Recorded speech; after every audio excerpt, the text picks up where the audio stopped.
This is from Chambolle, Musigny, the village that I just sort of hinted at the other day with a Bourgogne Rouge that had some fruit from this village in it. It's right in the middle of the Côte de Nuit. I felt like I should explore a little bit more of the Côte de Nuit rather than mostly sticking to Gevrey-Chambertin and Nuit Saint-Georges and occasionally Vosne Romanée. The producer is Taupenot Merme, one that I had a Gevrey-Chambertin from the other day, and the vintage is 2019. Sorry you don't get to see the bottle opening segment because I've accidentally forgot to press the button. Hopefully that's a more brief intro though for that. I've already poured myself a glass. I'd say I'm getting a kind of plummy fruit sort of start there. Possibly something floral. I'm slightly reminded of those rosehip type notes. Relatively soft sort of nose there, perhaps a bit of a swirl will help that come to life a bit more.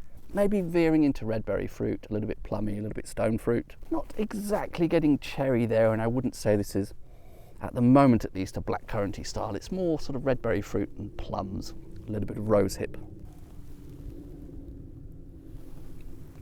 On the palate I would say that is, relatively delicate, smooth, relatively silky. Some tiniest dusting of tannin towards the end. Maybe a little bit of a licoricey twang to it. A bit more fruit character there, again in that sort of plummy, redberry, fruitish sort of terrain. Yeah, and it's very pleasant, very drinkable. Possibly not quite the kind of power and intensity. I know I'm only looking at one data point here for Chambolle Musigny, but I think typically people tend to say Gevrey-Chambertin, Nuit Saint-Georges tend to produce these bold, powerful wines, and the bits in the middle of the Côte de Nuit, talking in very broad strokes here, tend to be a little bit more delicate and elegant. Yeah, I sort of can see that here.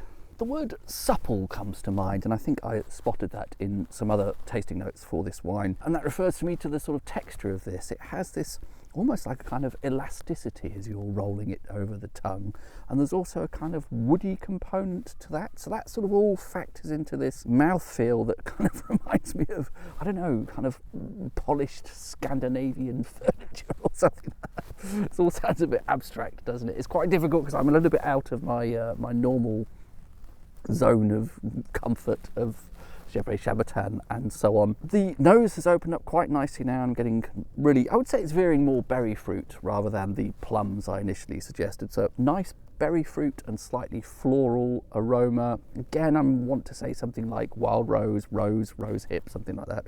Subtle but quite pleasant. Although, yes, it is a bit perhaps lighter, more delicate than perhaps a sort of textbook Gevrey-Chambertin. It has this really nice elegance, this supple character. Hard for me to tease apart which aspects of this come from the fact it's a Chambolle Musigny and the sort of overall style of that village versus which parts of that are from this producer Taupenot Merme. And I think Taupenot Merme, I've encountered them in the past a few times, and they do tend to produce these slightly more sort of elegant, floral, light styles of wine. So I don't know if this is representative or not, but I'm certainly enjoying this. Really elegant, but also pretty fruity still. A very nice mouthfeel. I think I'm definitely scraping the bottom of the oak barrel there, trying to come up with anything new to say. So perhaps I'll leave it at that, and further thoughts on future videos about what is the village character of Chambolle Musigny hopefully to come. But certainly pretty enjoyable. That may just be more that I like this producer rather than that village has something to say to me, but definitely good stuff. Cheers. I'll shut up now.